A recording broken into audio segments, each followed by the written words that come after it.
Bien, vamos a ver entonces la clase de hoy, una introducción a análisis filogenómicos. Yo voy a enfocar en las estrategias más comunes para filogenias, como decir, entre especies distintas, para grandes grupos que se están usando, que es transcriptómica y elementos ultraconservados. Hay un libro, creo que lo puse en la bibliografía, que es una introducción a análisis filogenómicos. Este paper es más o menos corto, es de los primeros que muestran problemas de análisis filogenómicos y hablando de incongruencia y señal filogenética para filtrar marcadores. Y este es un resumen que está muy bien, que salió en uno de estos annual reviews y explica bastante bien las cosas que les voy a mostrar hoy. Bueno, nosotros estamos, digamos, en lo que viene del inicio de la materia, estamos acostumbrados a trabajar con pocos marcadores, ¿no? En un paper unos colegas le decían The Usual Suspects por esta película, Los sospechosos de siempre, y se refería a que la gente encuentra marcadores útiles para filogenia y los secuencia de una y otra vez. Entonces, viste, todos estos marcadores tipo histona H3, COI, 16S, 28S, todos esos aparecen en miles de estudios y fueron elegidos porque tienen una señal filogenética adecuada y además porque son fáciles de secuenciar. Son genes multicopia o son mitocondriales o por algún motivo son fáciles de pescar con la tecnología de secuenciación Sanger, que vos tirás un primer específico y levantás el marcador genético que te interesa. Y con este tipo de marcadores, el crecimiento histórico del conocimiento sistemático fue como estas matrices con muchas especies y pocos marcadores. Entonces vos tenés primers que funcionan bien, la gente empieza secuenciando al principio, ve que funcionan bien, y después todo el mundo va usando los mismos primers y agregando más especies, y cada vez tenés una mayor cobertura de especies y puedes hacer filogenias más grandes. Es como práctico, ¿no? Porque si todo el mundo trabaja con los mismos marcadores, vos te dedicas a un género específico que te interesa y secuencias los mismos marcadores para ese género y ya lo complementás con todo lo que secuenció la gente de grupos externos y tenés un análisis re decente. La alternativa de esto, que es agregar un marcador más, se hace cada tanto, pero es mucho más laborioso, ¿no? Porque vos lo agregás para tu dataset de interés, pero si quisieras agregarlo para muchos taxones, es difícil, pues los tenés que conectar de nuevo, sacar tejidos, extraer ADN. Entonces el crecimiento de estas matrices hacia más marcadores siempre fue muy, muy limitado.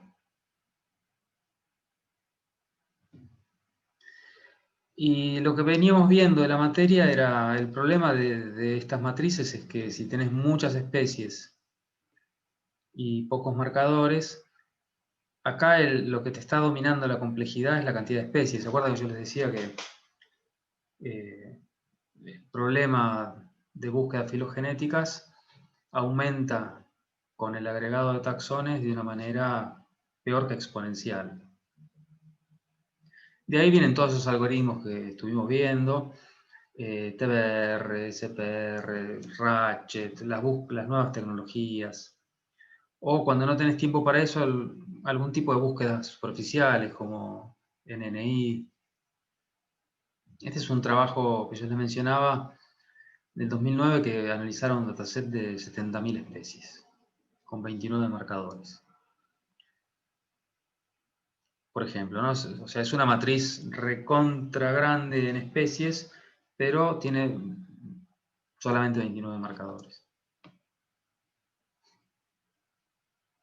Bueno, hoy vamos a atacar el otro problema, que ya se sabe que para ciertos problemas filogenéticos, sobre todo relaciones filogenéticas más o menos profundas, habíamos visto que la gente que empezó a hacer genómica tenía ciertos clados que no conseguía un apoyo decente a no ser que pusiera cientos y cientos o más de 1000 marcadores.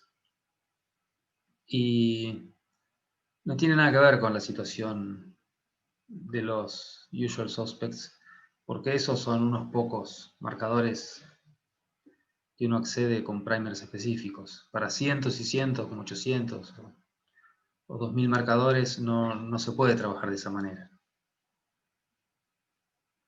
Entonces, ahora con las técnicas genómicas que vamos a ver en esta clase, la situación es medio que es la inversa, ¿no?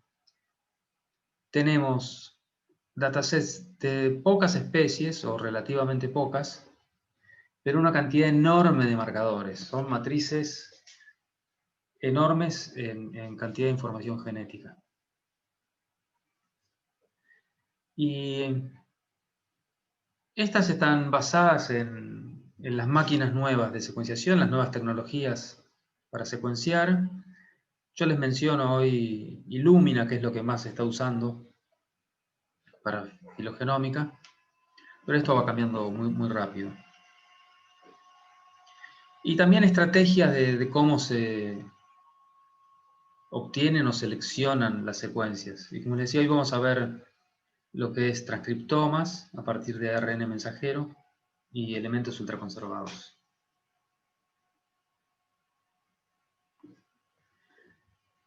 Empezamos entonces con transcriptomas, ¿no? La técnica esta es secuenciar lo que se expresa en el ARN mensajero. Y lo que se expresa en el ARN mensajero, lo que se está expresando, son los genes que se expresan en el tejido particular que vos estás machacando para extraer ADN. Si es para un análisis filogenómico, te recomiendan que en ese machacado pongas un poco de cada cosa. No solamente un tejido específico, porque vos querés una representación amplia de los genes que se están expresando. Entonces, esto tiene la ventaja de que todo el ADN que no es codificante y que varía muy rápido, o que es muy repetitivo, que tiene miles de problemas, ni siquiera lo secuenciás. Te vas a secuenciar solamente proteínas que se expresan. Eso se usa una transcriptasa reversa, que creo que la sacaron de un virus, que la usan para convertir el ARN mensajero en ADN. El ADN es más estable y eso sí, lo pasan a estas máquinas Illumina, por ejemplo, para secuenciación masiva, y por algunas técnicas que vamos a ver, se obtiene las secuencias de ADN de las proteínas que se están expresando. El problema con el ARN es que es muy inestable, se degrada enseguida. Entonces, estas técnicas te obligan a contar con material fresco. O sea, necesitas o un ejemplar recién colectado que lo matás y lo pones en un buffer especial tipo RNA Later, o mejor aún lo congelás con nitrógeno líquido y enseguida haces una extracción de ARN. Esto es problemático porque todo el mundo tiene colecciones de tejidos en los freezers, pero los tejidos, como se preservan normalmente, que es en alcohol absoluto, algo así, no son tan buenos para esto. Tiene que ser tejidos muy frescos.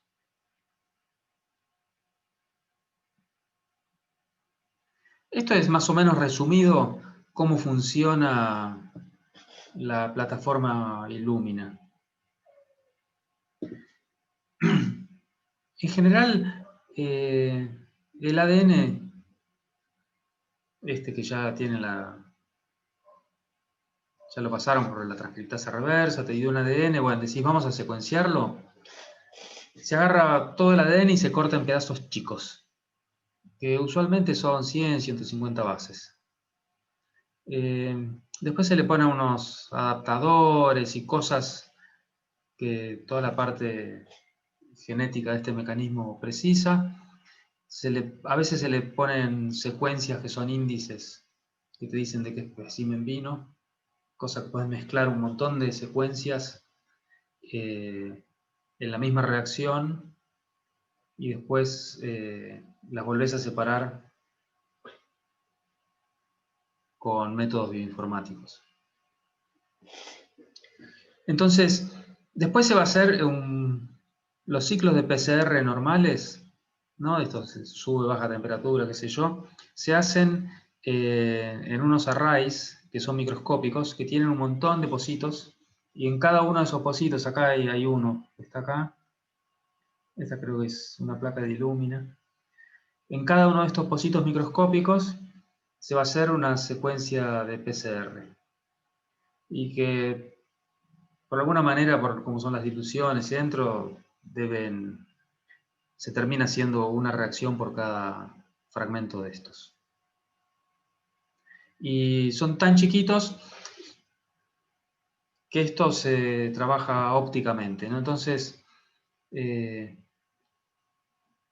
por cada ciclo se va agregando una base y esas bases tienen colores fluorescentes. Entonces, ciclo 1 le saca una foto, es un sensor óptico que lo mide. Se pintó de rojo, quiere decir que acá se pegó una A. Ciclo 2, se pintó de verde, se pegó una G. Ciclo 3, se pintó de azul, es una T.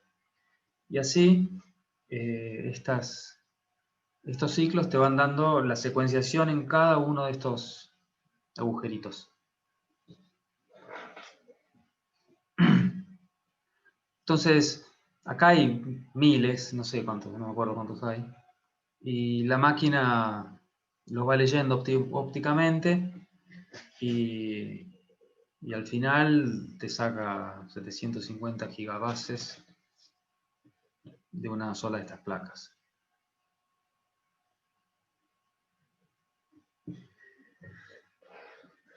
Entre estas lecturas que genera la máquina Illumina y la matriz filogenética pasan millones de cosas.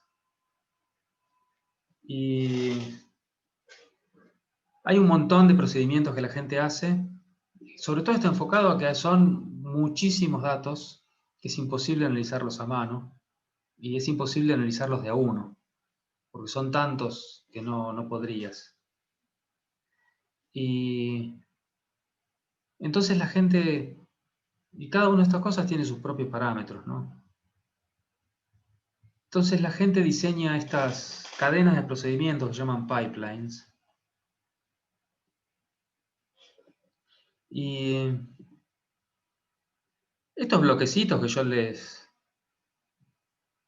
dibujé acá, ¿no? Acá cada uno de estos bloquecitos hace una tarea. Por ejemplo, acá hay un pipeline explicado en este trabajo, ¿no?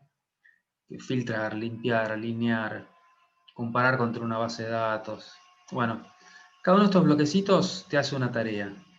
Y es un programa que recibe datos, instrucciones y devuelve un resultado. Vos tenés que ir llevando tus datos a través del pipeline, de esta cadena de procedimientos, mediante uno o varios scripts, que básicamente van a preparar los datos para el siguiente programa ejecutan el programa, reciben los datos, los leen, toman ciertas decisiones de acuerdo a lo que se decidió, escriben las próximas instrucciones para el próximo paso, se lo mandan al otro programa. Y cada uno de estos programas, qué sé yo, uno es de Python, otro es un servidor web que está alojado en otro instituto, otro es un clúster que tenés en tu propio instituto, otro es un programa que procesa secuencias.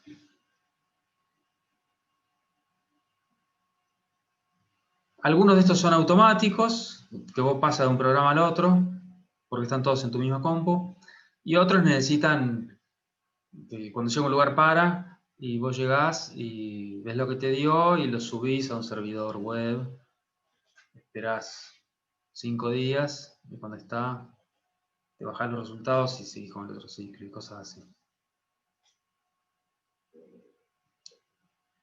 Es imposible explicar un pipeline estándar o adecuado, porque medio que son a medida para las máquinas que tenés en tu instituto, o las máquinas que usan tus colegas, o la experiencia que tiene tu laboratorio en ciertas herramientas. La otra es que cambian de año a año, cambian un montón de cosas, se descubren cosas nuevas, nuevos scripts, nuevos algoritmos. Entonces yo le voy a dar un panorama general, ¿no? Tampoco que los conozco tan en detalle. Bien. Esto es para que se dé una idea de la complejidad de las tareas de estos pipelines. Este trabajo, por ejemplo, después yo se los menciono más adelante, estaba dedicado a saber si las esponjas son el grupo hermano del resto de los animales, o de los animales digo, o del resto de los metazoa, o están como los tenóforos metidos en medio, ¿viste? Esas preguntas clásicas que son difíciles de responder. Y hay un montón de pasos. Les voy a mostrar entonces algo muy simplificado, como para que tengan una idea de lo que pasa. Illumina va a entregar unos archivos en este formato FASTQ, que cada una de las pequeñas secuencias que secuenció, 100, 150 pares de bases, tiene un identificador, después viene la secuencia, y después viene un vector que es paralelo a la secuencia, donde tiene simbolitos que significan la calidad.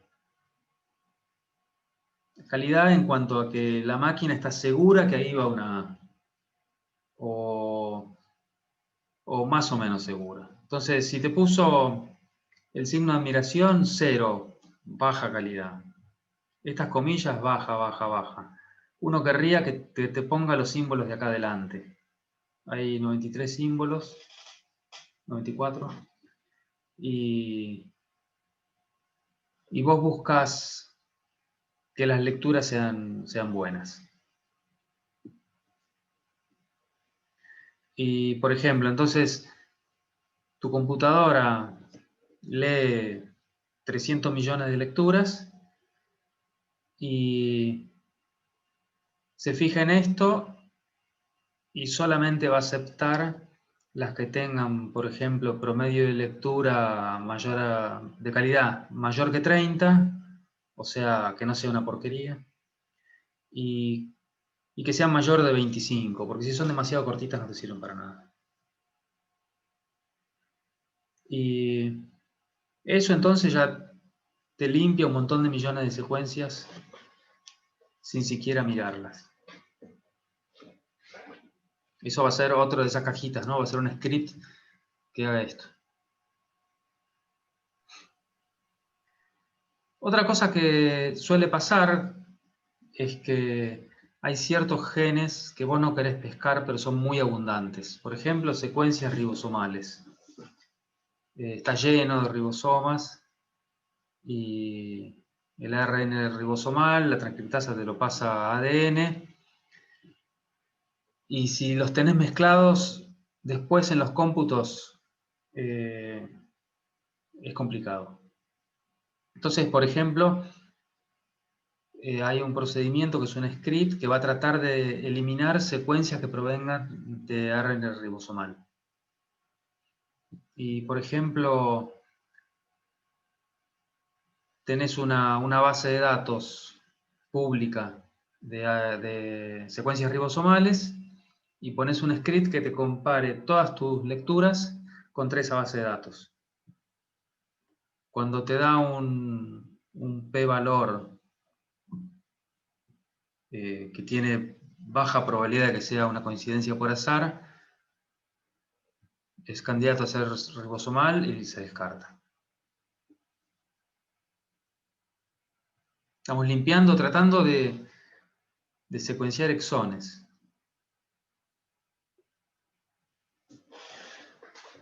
Después viene la parte complicada, que es el ensamblado. Y la idea de esto es que vos tenés tus lecturas cortitas, esas que eran, ponerle de 100 bares de base, 150, se cortan en pedacitos todavía más cortos, que se llaman cameros. ¿Se acuerdan cómo hacía Blast? Parece que eso es conveniente para esto. Y a partir de eso se tratan de armar estas secuencias donde se superponen, que se llaman contigs, que están marcados en azul, donde coinciden las secuencias recortaditas de manera perfecta, ¿no? Y acá abajo se va registrando el grado de cobertura. Entonces, esta A la pescaste una sola vez en este cámero. Acá esta G la pescaste 2 veces, se registra 2. Esta C la agarraste 3 veces, se registra 3. Vos lo que buscás es que tengan cobertura alta. O sea, que haya muchísimos de esas pequeñas secuencitas que coincidan en un mismo contigo. Y después la idea es juntar estos pequeños contigs en una lectura grande, los scaffolds. ¿Cómo le dicen en castellano a los contigs y scaffolds? ¿Scaffold no es andamio? Sí, no, pero la terminología de la gente que trabaja con secuencias. En genética lo vimos como contigs. Contigs. Y los... Sí, en GM también lo vimos como contigs. Ok. Bueno. Sí, en genética contigs y scaffold, pero Okay. alguna vez le dijo esqueleto, así Okay. estructura, o otra palabra. Ok. Bueno, esto tiene su propia complejidad, son algoritmos heurísticos también, problemas NP completos, todo un quilombo. El ensamblado muchas veces necesita máquinas especiales.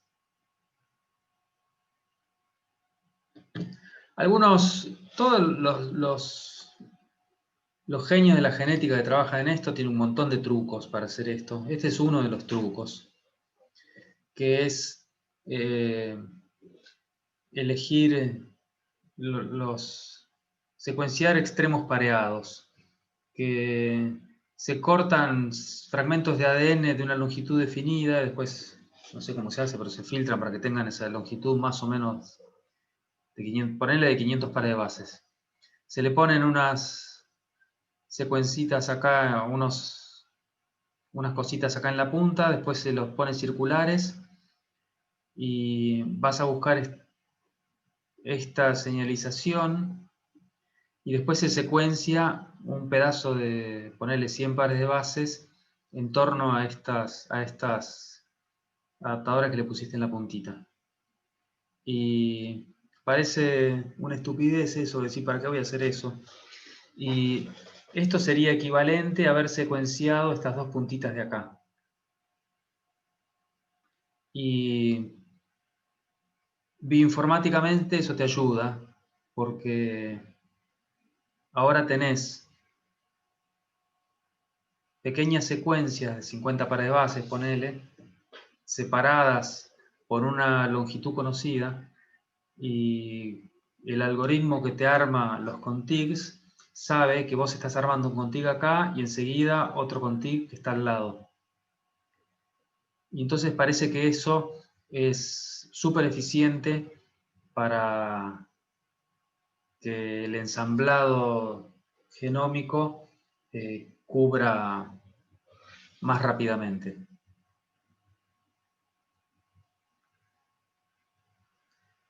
Parece que cada tanto también usan unos extremos pareados más largos que ayudan a juntar estas cosas.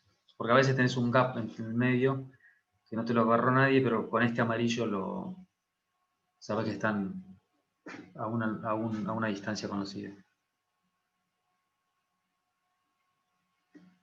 Y hay unos programas, por ejemplo Trinity es un programa que hace esto.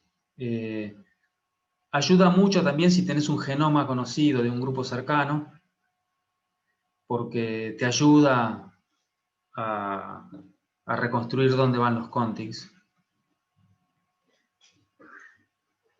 Bueno, como resultado de esto vas a tener unos contigs bastante más largos que son candidatos a que sean exones. Seguramente son exones de genes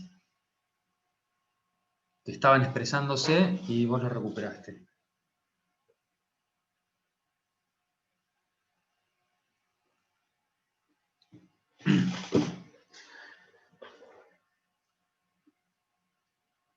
Después, digamos, si vos sabes que buscas exones, quiere decir que son codificantes. Entonces, le vas a buscar marcos de lectura abiertos, o sea, esto que cada 3 codifiquen para un aminoácido, que no haya ningún codón stop en el medio. Típicamente lo que te va a pasar es que para cada exón o candidato exón, vos lo hayas secuenciado cientos de veces, porque esta máquina hace una chorrera de lecturas. Y de repente el mismo exón, el mismo gen, digamos, lo sacaste un montón de veces, pero en distintas longitudes, ¿no? Las distintas longitudes se pueden deber a que agarraste un pedazo y te perdiste el otro por una secuenciación parcial. Puede ser que haga splicing alternativo. Puede ser que haya alelos, que haya parálogos cercanos, etcétera, etcétera. Pero ponele, si hay cobertura parcial o splicing alternativo, típicamente va a haber un script que va a elegir la versión más larga de ese gen. Entonces, en vez de quedarte con las cortitas, te quedas con la más larga. Sigue avanzando el pipeline.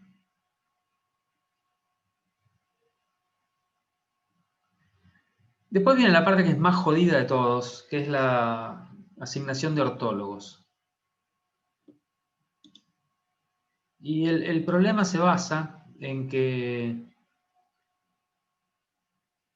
en la mayoría, o no sé si la mayoría, pero muchos genes que codifican para proteínas, en la historia evolutiva de los grupos se han duplicado, cuadruplicado, y a veces son redundantes, o sea, son casi iguales, hacen lo mismo, pero son un poco distintos. A veces una de las copias es la más funcional y la otra está subfuncionalizada, trabaja menos. A veces una de las copias adquirió una función totalmente distinta. A veces tenés pedazos de un gen que se traslocaron a otra región del genoma y ya es un pseudogen que no tiene ninguna función, pero la secuencia está por ahí. Tenés familias génicas, alfa, beta, gamma, hemoglobina, son bastante parecidas, pero si vos vas a hacer filogenia, necesitas copias ortólogas, o sea que sea el mismo gen con un origen filogenético único. En cuanto mezclas genes parálogos, que acá están, por ejemplo, el azul y el rojo, vienen de una duplicación génica, que están, en este caso, en un perro y en el humano. Si agarrás los rojos, todo bien, pero si agarrás uno de cada uno, ya te dan mal las cosas. Entonces, hay toda una familia de programas que hacen asignación de ortólogos, que es un quilombo. Y es súper laborioso, eso típicamente se pasan meses de cómputo. Los colegas míos hacen eso, alquilan servidores de Amazon y los corren en la nube por mucho tiempo.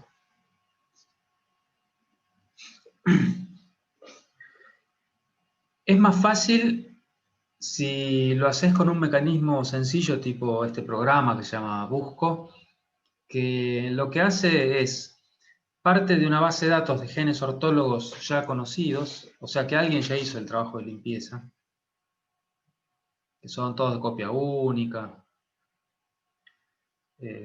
Las familias génicas ya están resueltas y tenés un marcador único por una familia génica. Entonces, este pipeline te compara contra una base de datos que ya está limpia, con genes ortólogos. Vos le metés tu base de datos de genes candidato y por similitud, ponele que es una base de datos de artrópodos. Entonces tirás tus secuencias de arañas y entonces va a tener, contra esa base de datos, si encuentra que tiene es una especie de BLAST, ¿no? Una correspondencia con uno de esos marcadores de la base de datos y es única, genial, era lo que quería. Ese gen que había secuenciado lo voy a usar. Si resulta que tengo dos versiones y las dos mapean contra el mismo elemento de la base de datos, ahí tenés un problema. Entonces, o te quedás con uno solo, y si no sabés cuál es el uno solo, de repente lo descartás. Y si tus genes candidatos no mapean contra la base de datos, también la descartás, por ejemplo. Hay cada vez menos datos. Después todo esto, no sé, puede tener una secuencia de limpieza, ¿no? Que si tiene menos de 50 aminoácidos, tampoco lo usas.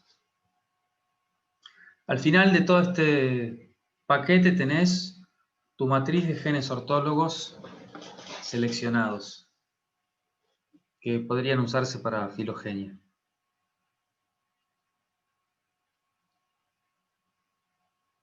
Entienden que esto hay que hacerlo con script, porque son millones y millones de lecturas, son miles y miles de genes, es imposible hacer uno por uno.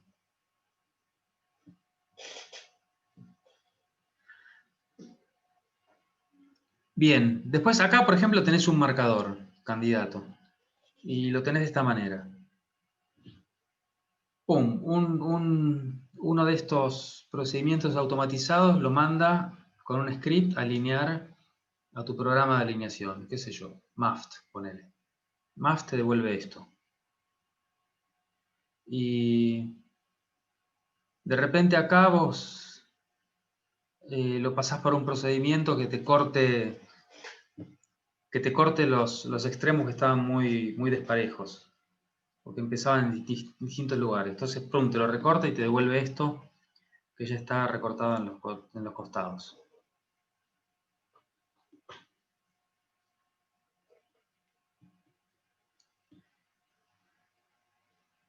Al final, tu matriz tiene esta facha. Acá tenés las especies y acá tenés los marcadores genéticos, las proteínas, o los pedazos de proteínas que lograste secuenciar. Y las tenés, ponerle en aminoácidos. Entonces, por ejemplo, estas especies de acá arriba tenían secuenciado el genoma. Entonces, tenés todos los genes. Casi no te falta nada. Todo este sector de repente tenía el genoma. Después, tenés algunas otras especies que lograste secuenciar muy bien y tenés una cobertura súper amplia. Pero enseguida ya se va poniendo más blanco, quiere decir que hay ciertas especies donde pescaste algunos marcadores, pero otros no. Y estas están ordenadas por grado de cobertura. Y al final hay algunas especies que solamente pudiste pescar unos pocos marcadores. Entonces, acá está... ¿Qué harían con esto ustedes?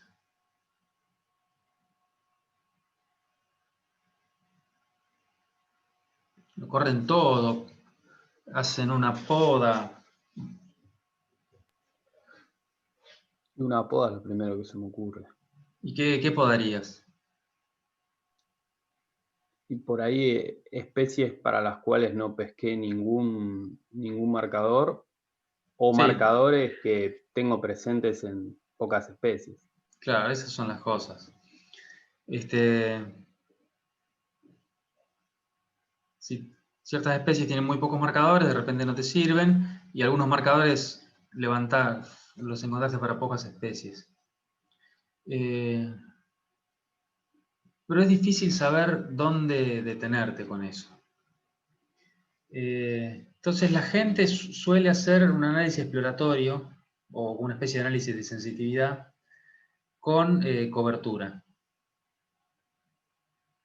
Lo más común es, una vez que decidiste cuáles son las especies que más o menos tenés algo de datos, eso dejarlo fijo. Y después practicar con más o menos marcadores. Entonces, esta 80% tienen los marcadores que pescaste más seguido, serían estas como columnas muy azules. Estas están acá. 60% de cobertura tienen un poco más mezclados, 40% de repente es la matriz completa. Esto se hace más porque a nadie le gusta descartar especies que te costó tanto tiempo secuenciar. Y la otra es que es mucho más sencillo hacer un análisis de sensitividad sobre un... ¿Se acuerdan de los análisis de sensitividad? Nosotros siempre los hicimos con la misma cantidad de taxones. Varía la topología del árbol. Pero en cuanto tenés que hacer un análisis de sensitividad con distinta cobertura de taxones, ya es un poco más difícil, ¿no? Porque serían árboles con distintos taxones. Entonces ahí se te complica. No digo que no se pueda hacer. Esta sería una matriz de 98% de cobertura, donde vos pusiste solamente las especies que tenés muy secuenciadas y las demás especies no las mirás. Entonces, como les decía, esto suele ser exploratorio y es difícil predecir qué va a ser lo mejor.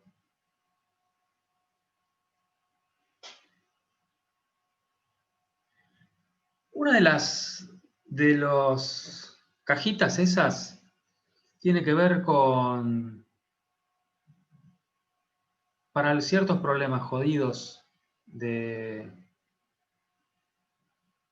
incongruencia de genes, o sea, de ramas del árbol filogenético que son muy, muy difíciles de conseguir, suele haber un paso que es filtrar según señal filogenética. Y estos son 2 papers que hacen eso. Y ustedes van a decir, ¿qué señal filogenética si todavía no tengo la filogenia? En general lo que se hace un análisis rápido de máxima verosimilitud del marcador único y se le hace bootstrap. Entonces,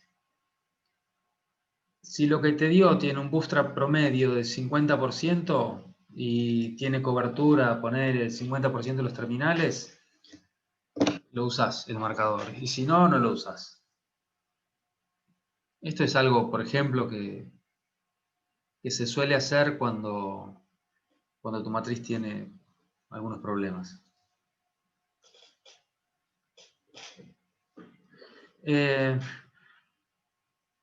Al final, cuando vos haces toda esta cadena de procedimientos, yo le dije una, que es más o menos estándar, pero hay miles de maneras de hacer esto. Al final vas a tener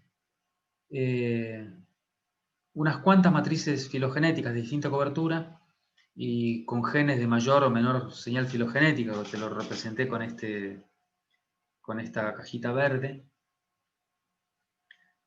Y típicamente va a haber un montón de análisis filogenéticos que van a parar al material suplementario, ¿no? La matriz del 80% me dio este árbol, ver figura suplementaria 1. El 60% está. La de máxima señal filogenética está, me dio este árbol, figura suplementaria 27. Y al final de todo lo que hice,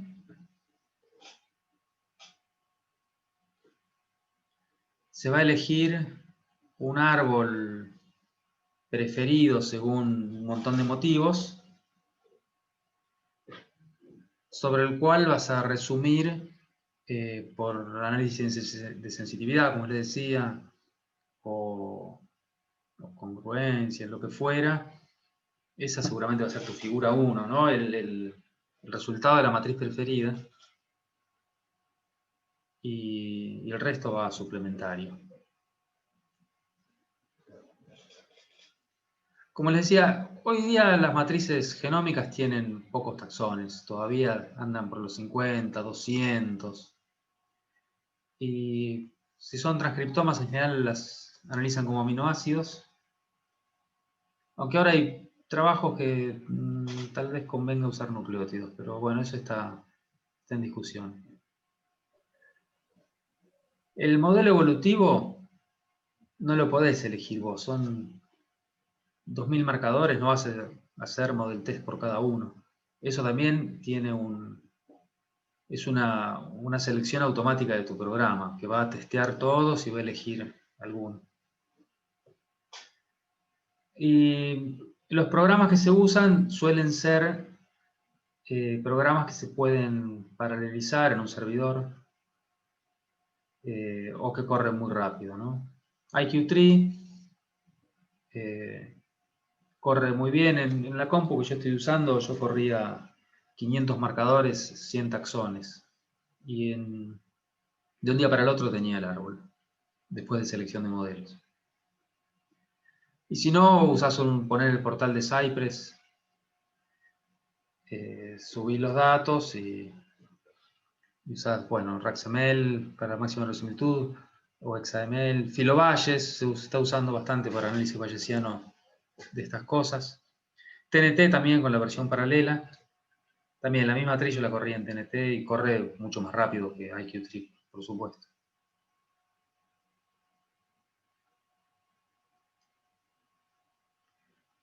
¿Se entendió más o menos el espíritu de esto? Sí. Sí.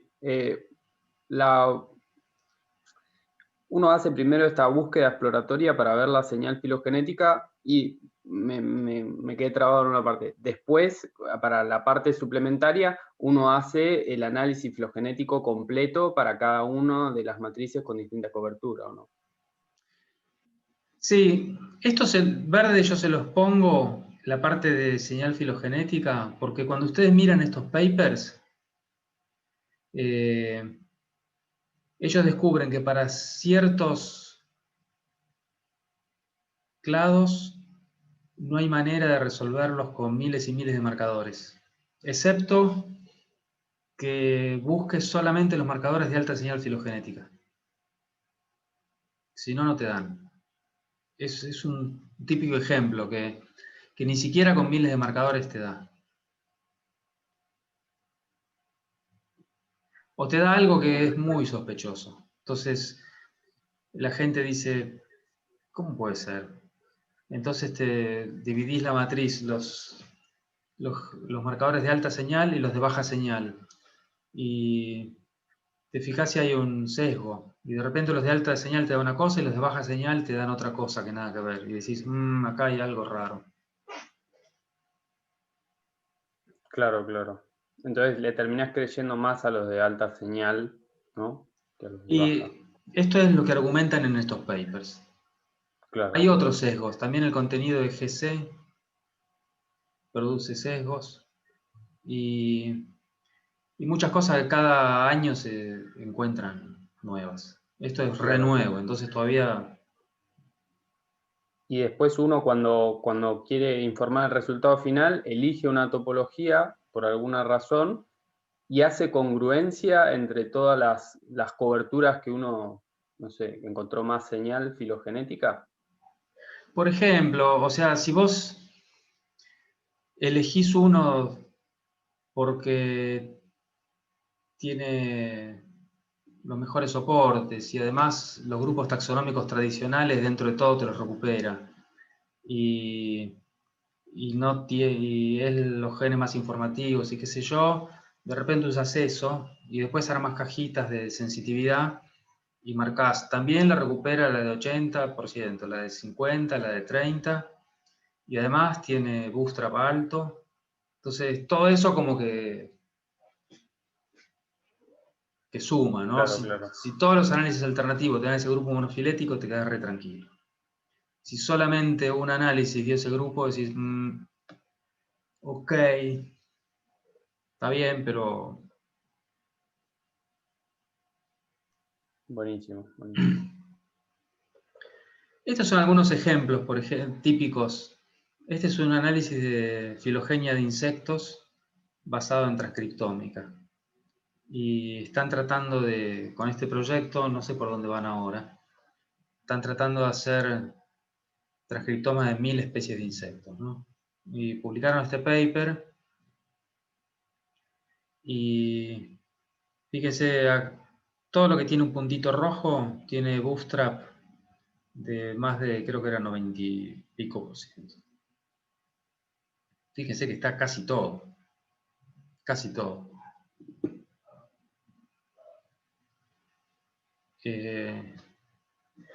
Pero hay grupos que son jodidos.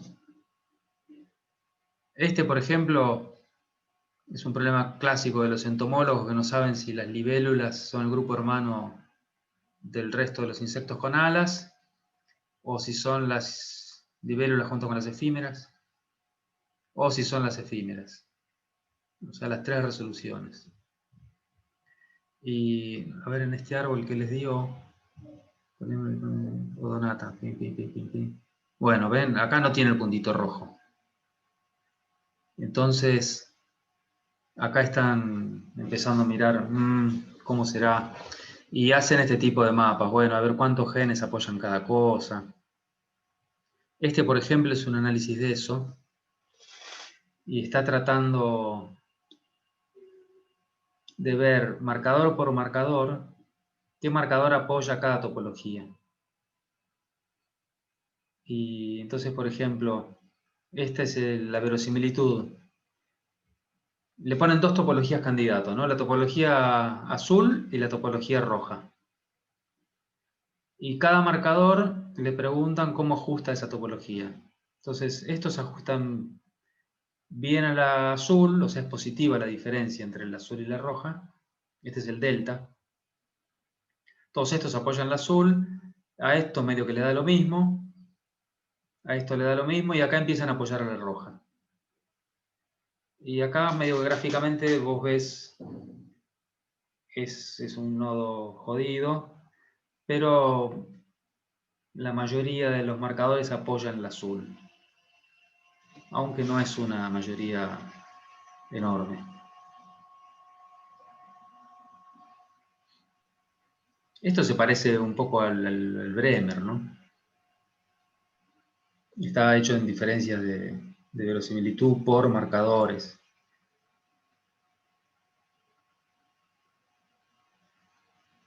Esto es el análisis de las esponjas. Y todo lo que tiene los puntitos negros tiene jackknifing 100%. Ven que tiene puntitos negros por todas partes. Salvo acá que le da 95, que era justamente la situación de los tenóforos respecto a las esponjas y el resto de los animales. Y bueno, este es uno de los problemas jodidos que con miles y miles de genes cuesta. A algunos les da una cosa, a otros les da otra. A veces les quedan los tenóforos por fuera, creo. O grupo hermano de los... No me acuerdo si grupo hermano de los polillos.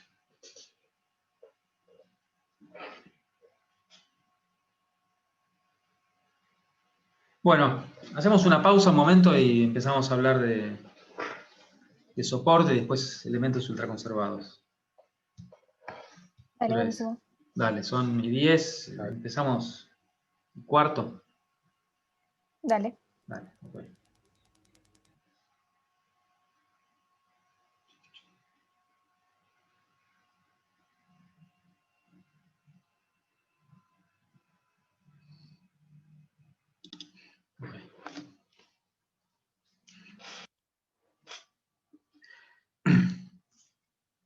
Bien, entonces, gracias a estos análisis con miles de marcadores, ahora se están pudiendo reconstruir árboles filogenéticos muy buenos de problemas súper difíciles de estimar. Pero imagínense filogenia de bilateria, o sea, son cosas que sucedieron hace muchísimo tiempo y hay unos problemas de homoplasia tremendos. Pero bueno, gracias a esto, cada vez más hay árboles que tienen valores de soporte re altos para casi todos los nodos y que además dan cosas súper razonables.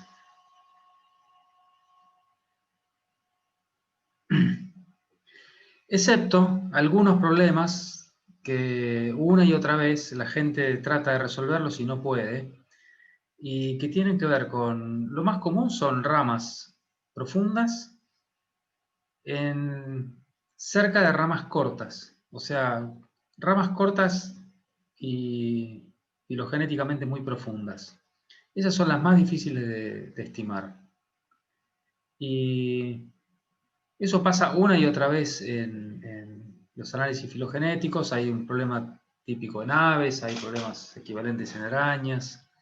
Y acá, por ejemplo, una de las disputas que hay en análisis filogenéticos de arañas es el origen de estas telas orbiculares, se llama, con una geometría con radios y espirales. Yo les había mostrado que estas telas tenían, este bicho hacía una tela orbicular que luego la modificaba y la estiraba entre las patas. Y que cuando vos haces análisis filogenético, últimamente no están saliendo monofiléticas. Entonces la gente discute mucho y nuevamente el problema está en que los bichos que adquirieron esas telas están muy cerca de estas ramas muy cortas y profundas. Entonces tienen bajo soporte. Fíjense, este análisis transcriptómico de arañas tiene casi todas pelotitas rojas, que son más del 90% de bootstrap. Y los lugares vacíos son ramas muy cortitas y profundas que tienen pocas sinapomorfías. Y La comunidad está invirtiendo mucho en tratar de recuperar esas filogenias. Fíjense, el 2016, 3.000 y pico de genes para 75 especies. 2 años después, 2.500 genes para el doble de especies, 160. Esta gente reanalizó el mismo árbol, pero con distintos algoritmos de inferencia de estas tortas de máxima verosimilitud, y discutía sobre el origen de las telas. Y acá esta gente, que son el mismo grupo, le agregó más de 100 especies, son 272 especies con 2.600 y pico de genes. Y de nuevo tratando de atacar este problema. Entre otros, ¿no? Este es un problema clásico que tiene un interés biológico, entonces sirve para hablar de algo biológico en estas filogenias, ¿no? Bien, esto que les mostré es transcriptomas. Les voy a mostrar la otra técnica que se usa mucho, que se llama elementos ultraconservados. Se está usando mucho porque esto es de secuenciación de ADN, o sea, no necesitas bichos recién congelados en nitrógeno, sino que lo puedes hacer con secuencias preservadas en alcohol, o en plantas creo que usan sílica gel. Es mucho más accesible para trabajar con material de colecciones. Estos son 2 papers que describen el mismo método, pero con distintas colecciones de sondas. Estas creo que son sondas medio secretas, que para usarlas tenés que contactarlos a ellos, o van de coautores o les pagás. Y estas son sondas públicas y que además que uno puede diseñar o tunear un poco.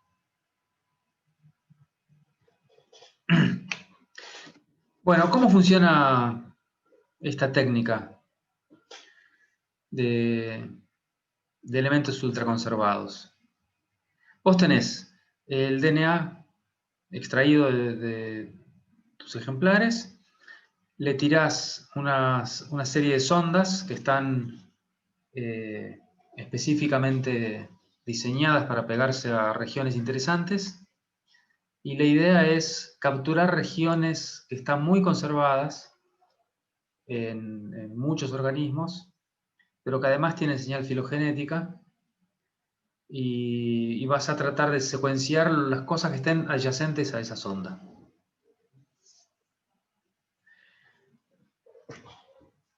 No se sabía muy bien qué eran esas regiones muy conservadas, pero capaz que son regiones regulatorias o enhancers.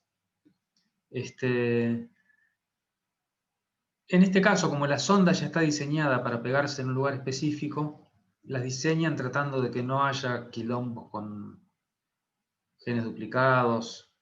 Entonces, si hay duplicados, la limpieza es mucho más sencilla, los filtrás, serán genes parálogos. O sea, no tenés el problema de los ortólogos tan grande que tenías con los transcriptomas. Así es como se diseñaron las primeras sondas. Agarraron una sonda para vertebrados, ¿no? Agarraron un lagarto, el pollo y un pajarito.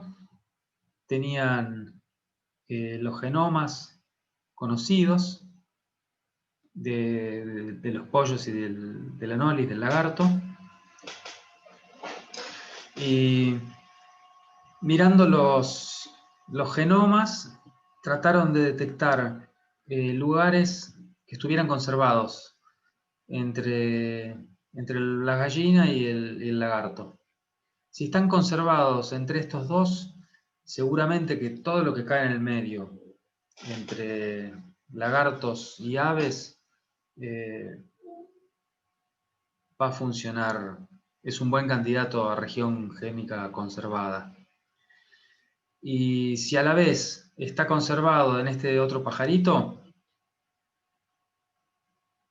mejor aún. Entonces, se fija en lugares que estén conservados con una probabilidad bajísima de que sea por azar. Y esa era -15. Ponele. Entonces, si están conservados entre estos tres, seguramente que va a ser un buen marcador para un buen sitio recuperable para aves, reptiles, culebras, todo lo que vaya por el medio.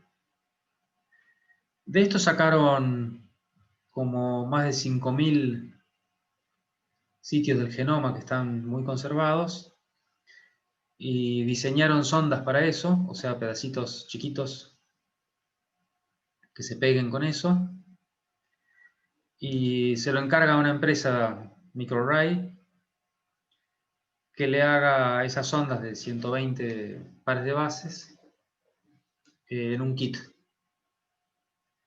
Entonces vos después a esta empresa vas y le decís, che, te compro un kit de las sondas de Faircloth 2012. Y te mandan el frasquito.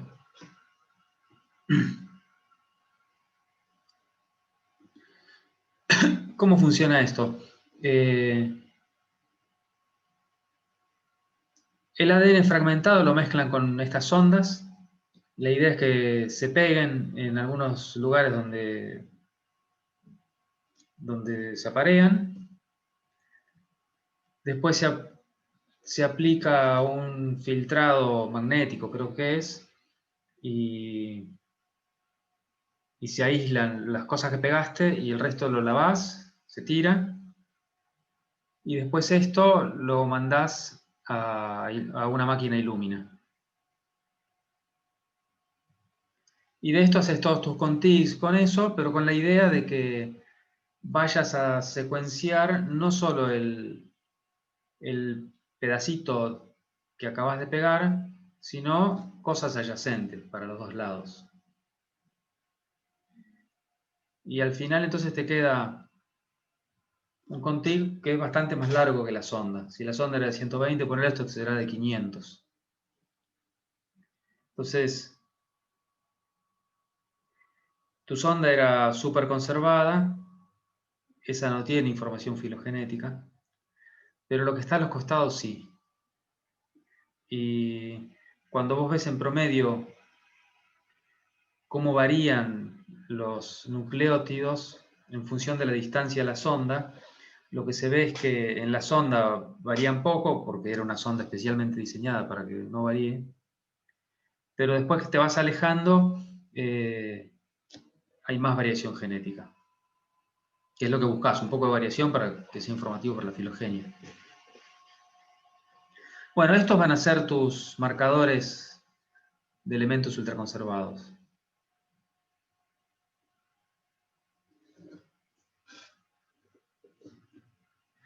Al final, cuando diseñaron esto para aves, ¿no? Que era entre la gallina y el lagarto, claro, agarraron un montón, la mayoría salen de ahí, estos 5.000, pero resulta que también salen un montón en mamíferos y un poco en sapos, o sea que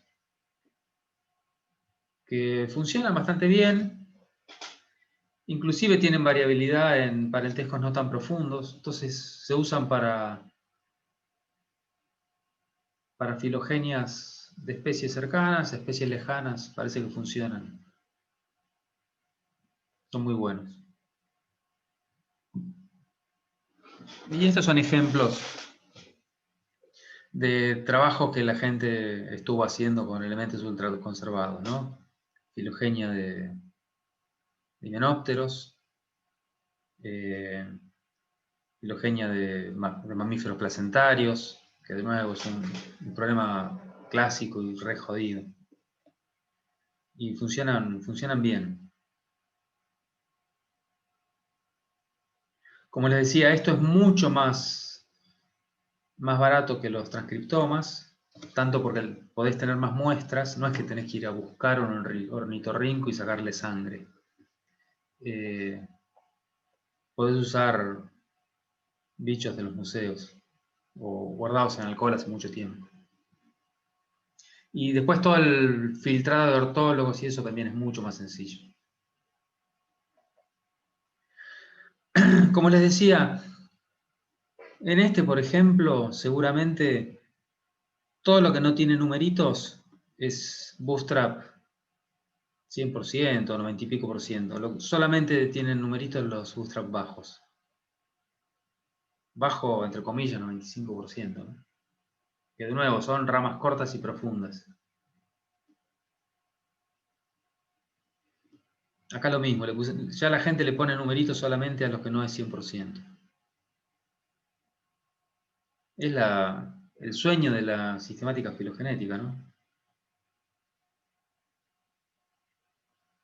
Bueno, el tema es que lo que la gente se empezó a dar cuenta es que los datasets genómicos dan siempre 100% de bootstrap, inclusive para agrupamientos entre sospechosos y espurios. Porque claro, son tantos datos que con que haya un pequeño sesgo, con 2000 marcadores y decenas de miles de nucleótidos, o sea, casi siempre vas a tener bootstrap de 100%.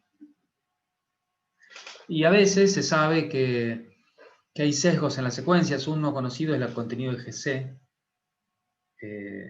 Especies que tienen más contenido de GC tienden a estar juntas filogenéticamente, aunque no estén emparentadas. Ese es algo que suele pasar. Entonces la gente ahora ya está siendo un poco más exigente en las medidas de soporte. Una que se probó es hacer bootstrap no de sitios, sino de marcadores. O sea, se muestrean los marcadores enteros. Igual con tantos marcadores termina dando igual 100% siempre. Y lo que se está usando hoy día son estos factores de concordancia. Les pongo el paper que es de este año. Si les interesa, hay un video de Lanphere explicándolo que les puedo pasar. Pero básicamente los factores de concordancia está basado en análisis filogenético de gen por gen. Y es un cociente de la cantidad de genes que apoyan el grupo dividido la cantidad de genes informativos para ese grupo. Informativos quiere decir que están secuenciados para ciertas especies que podrían poner en duda la monofilia de la rama que estás mirando. O sea, si tu rama tiene A, B, C, D y por fuera tiene X y Z, un marcador que tenga A, B, X, Z ya es informativo, porque deberían estar separados esos. En cuanto te junta A con X y Z con B, ya te lo contradice. Una pregunta. En los genes informativos para el grupo X también están los genes que apoyan el grupo X, ¿no? Obvio. Sí, la única manera de que apoye es que sea informativo. Claro, está bien. Se incluye todo. Sí. O sea, serían los genes que tienen taxones que podrían apoyar o contradecir la monofilia del grupo que estás mirando.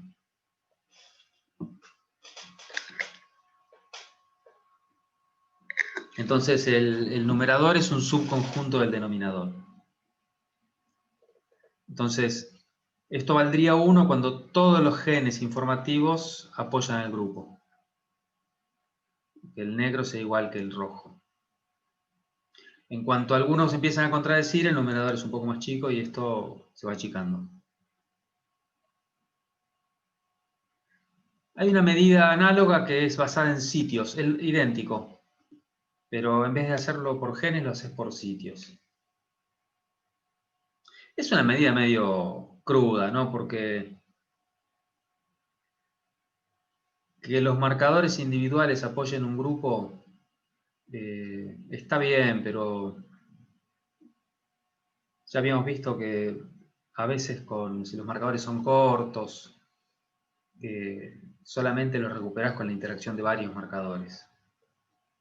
Pero bueno, es una medida muy exigente. Y acá es, por ejemplo, cómo se muestran. Le pusieron la S al de los sitios y la G al de los marcadores, por genes. Y acá todo esto tendría 100% de Bootstrap, pero 73% de los sitios, 37% de los genes, 34, 18, ven, ya son números más chicos.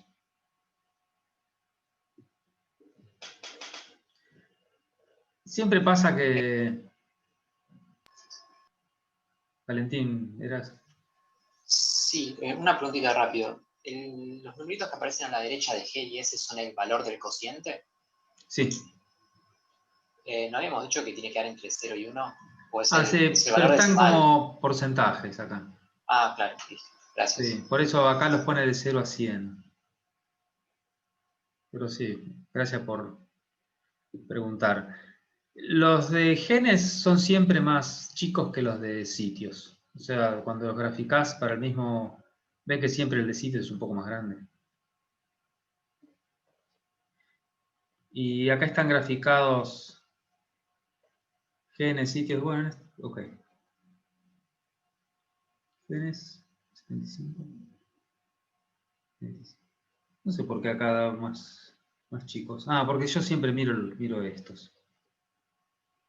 Bueno, y este es uno de los gráficos que ustedes pueden hacer con el script de R. En esta página del blog de Lanfear los explica muy bien y te muestra cómo se hacen en IQ3 y después haces estos típicos gráficos. Y fíjense, en color está puesto el Bootstrap. Está todo violeta, es todo 100%, salvo algunos azulitos por ahí. Acá hay un amarillo que dio bajo Bootstrap. Y también le dio re bajo el G y re bajo el S. Todos los demás son 100%. Bueno, esta es una medida como más drástica que se está usando para discriminar entre grupos más y menos apoyados de análisis genómicos. Por ahora se usa, yo supongo que pronto se va a inventar otra cosa. Es un poco mejor.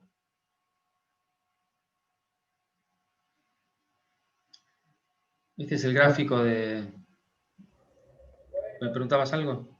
Sí, perdón, que no estoy llegando a entender del todo digamos, la justificación de este parámetro, porque, o sea, es un cociente de la cantidad de genes que apoyan el grupo, o sea que lo tienen como monofilético, sobre la cantidad de genes informativos para ese grupo. Dijimos que informativo sería básicamente que es homoplásico para ese grupo.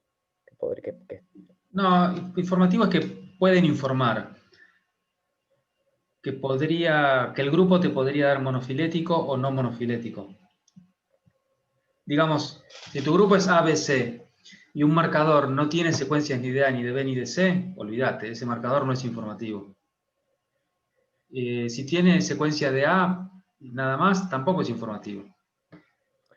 Ah, es informativo. Ah, ahí entendí. Son los que apoyan el grupo contra los que podrían tener información de ese grupo, básicamente.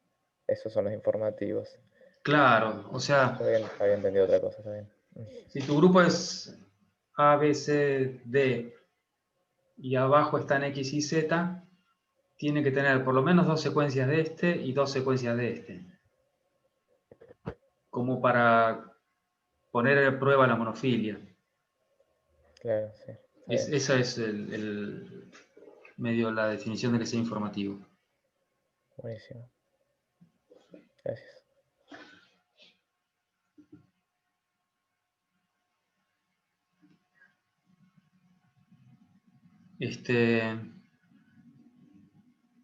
Bueno, acá simplemente está mostrando que cuanto más es un análisis donde vos vas agregando genes.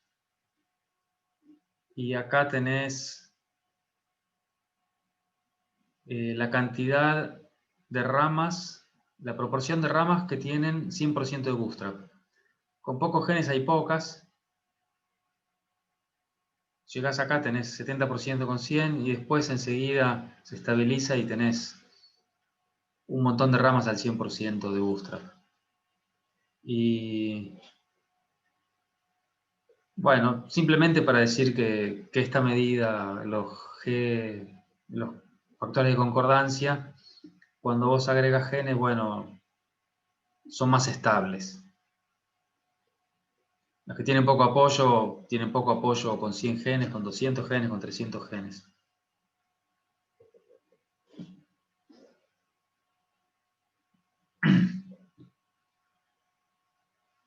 Es como una medida de apoyo más estricta.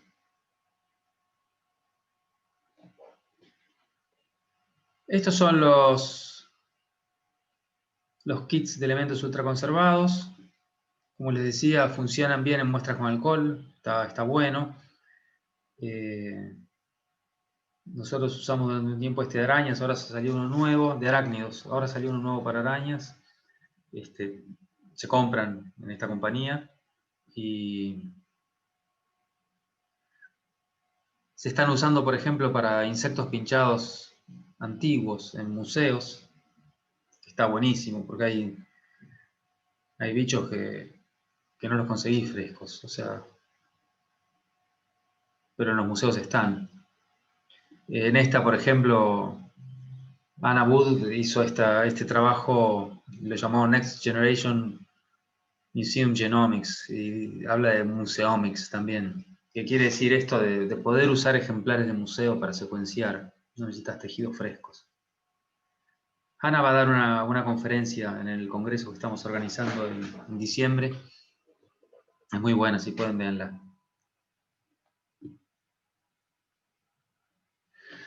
Y como les decía, estas son todas técnicas súper nuevas. Y tienen un montón de pasos. Entonces uno se hace un montón de preguntas y todo el tiempo se están descubriendo pequeños problemitas de artefactos, de sesgos. Está el problema de cómo poder acumular conocimiento, porque todo ese paso de recalcular los ortólogos que se hace con unas computadoras enormes, con unos pipelines bioinformáticos re complejos, complica un poco a la hora de poder... no es lo mismo que bajarte una secuencia de GenBank y usarla. Entonces, no está claro cómo vamos a acumular conocimiento en el tiempo sin tener que reanalizar todo de nuevo. La otra es que ya cada vez más, si vos haces un trabajo de estos, y cada vez más tenés un colaborador que sabe la parte bioinformática para manejar todos estos pipelines. Y la otra pregunta que a mí me parece interesante es cómo combinás todo lo que fuimos aprendiendo de marcadores Sanger con los marcadores genómicos. Y esto les cuento. Nosotros teníamos un análisis publicado, que es que eran 939 especies de arañas para 6 marcadores. Es una de estas matrices súper anchas pero delgadas. Y en este trabajo habían publicado un análisis genómico que eran 45 especies nada más para 3.400 genes. Yo concatené esas dos matrices, porque había buena superposición de especies. Claro, cuando vos concatenás esta matriz, te da todos estos 3.398 más 6 marcadores, para 45 más 930 especies, da como 1000. Y acá son todas entradas faltantes. Y esta matriz no es tan fácil de analizar. 1000 taxones por 3400 genes, no es que se la vas a dar a cualquier programa. Bueno, yo esto lo analicé un rato con TNT y enseguida confirmé lo que esperaba, y es que todos los grupos que son monofiléticos en el análisis transcriptómico te salen monofiléticos en el análisis de la megamatriz. ¿Por qué va a ser eso?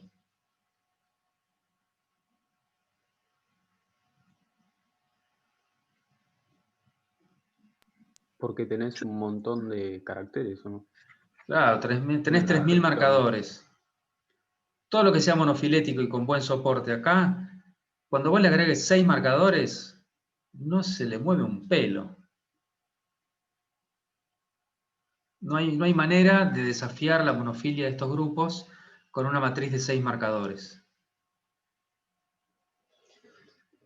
Entonces yo me dije, en vez de analizar esta megamatriz, represento la matriz transcriptómica como un esqueleto de restricciones de monofilia. Es un árbol y le digo, estos grupos de acá son siempre monofiléticos. El resto que no están acá pueden bailar en cualquier parte, pero este esqueleto es monofilético siempre.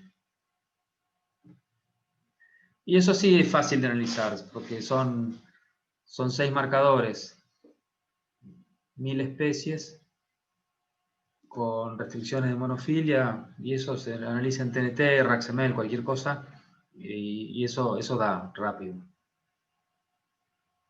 Esta es una manera de integrar las dos cosas sin tener que analizar una recontra-megamatriz.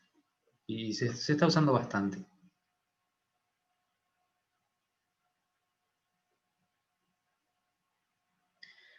Y la otra cosa que ustedes tienen que tener en cuenta es que siempre hay que...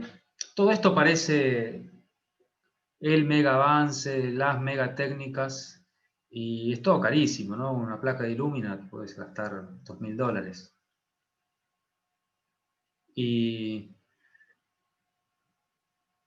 entonces siempre tenés que diseñar tu análisis de acuerdo a los recursos que tenés y a las preguntas que querés responder.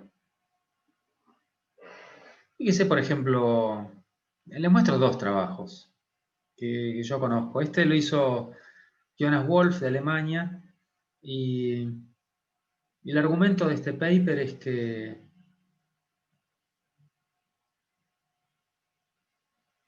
en blanco están las arañas que hacen tela. Después resulta que hay un montón de arañas que perdieron, o sea que ya no tejen tela para cazar, que son las que están en color. Entonces él se fija, las de color negro son, si tienen o no tienen este carácter de pelos adherentes, que son, en la punta de las patitas, tienen unos pelos adhesivos que le permiten caminar sobre el vidrio, hojas lustrosas de las plantas, superficies verticales, inclusive extrapoladas, caminar así, sin caerse. Entonces, la conclusión de este trabajo es que la tela se perdió infinidad de veces, que son todas estas convergencias a color negro, y que hay mucha congruencia con la adquisición de los pelos adherentes. Entonces dice, los bichos que no usan tela para cazar, cazan activamente y desarrollaron pelos adhesivos para caminar sobre superficies.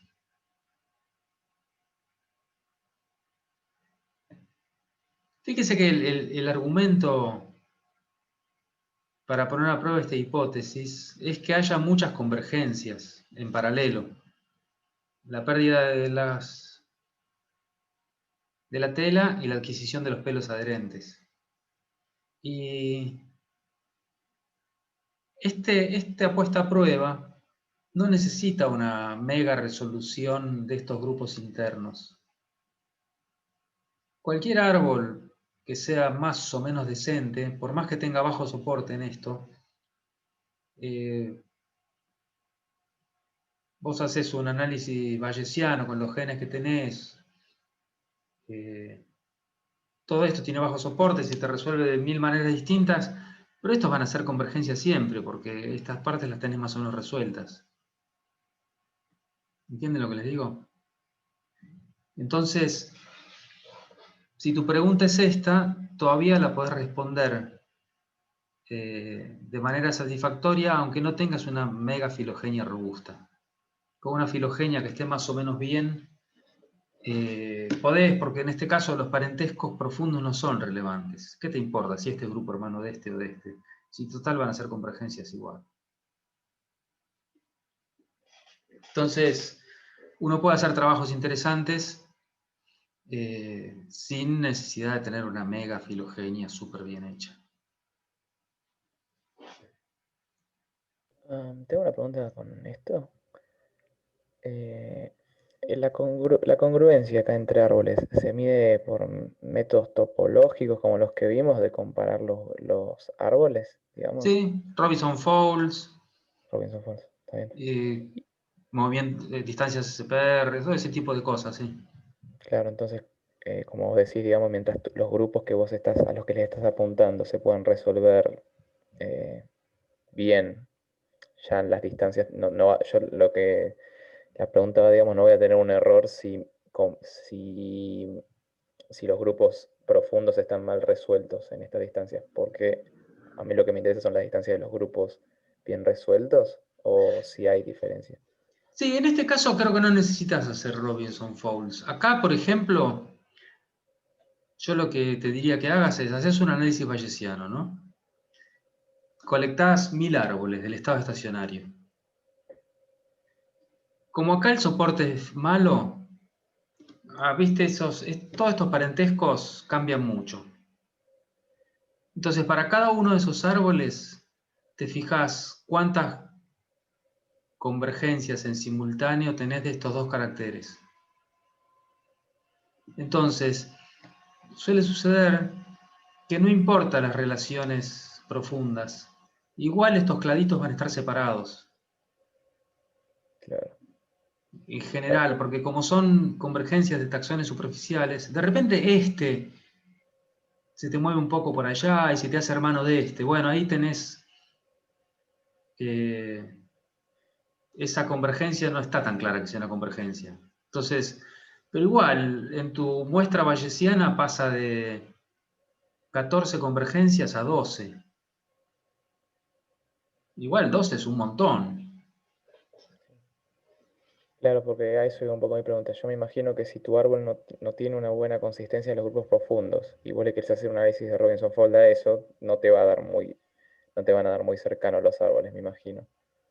Porque los grupos profundos están bailando mucho. Pero por ahí ese análisis de distancia de Robinson-Fold también no apunta bien a la pregunta que uno tiene, que es en este caso. Con eso que vos planteaste ya estaría. Claro, Robinson-Fold te va a comparar los árboles completos. Claro, y eso no. Que igual van a ser altos los valores, porque si todos estos grupitos permanecen, los más distales, todo suma. Claro, sí. Sí, sí. No, sí, pero... Entonces, bueno, acá es otro trabajo, que lo mismo, el argumento de este paper era demostrar que había múltiples adquisiciones de estructuras funcionalmente similares en la pata de las arañas, en clados totalmente aislados y que pasaba permanentemente. Acá lo mismo, con todas estas convergencias que al final son autapomorfías, da lo mismo los parentescos. Siempre te van a aparecer muchas convergencias. Y esto yo se los traigo a que tenés un rango de herramientas filogenéticas muy amplio, desde unos pocos marcadores hasta que te lo puedes bajar de GenBank, hasta análisis genómicos de miles de marcadores, que a eso te va a salir carísimo, Y depende de la pregunta que vos quieras responder, tenés que tunear en qué invertís, ¿no? Muy bien. ¿Quedó algo colgado?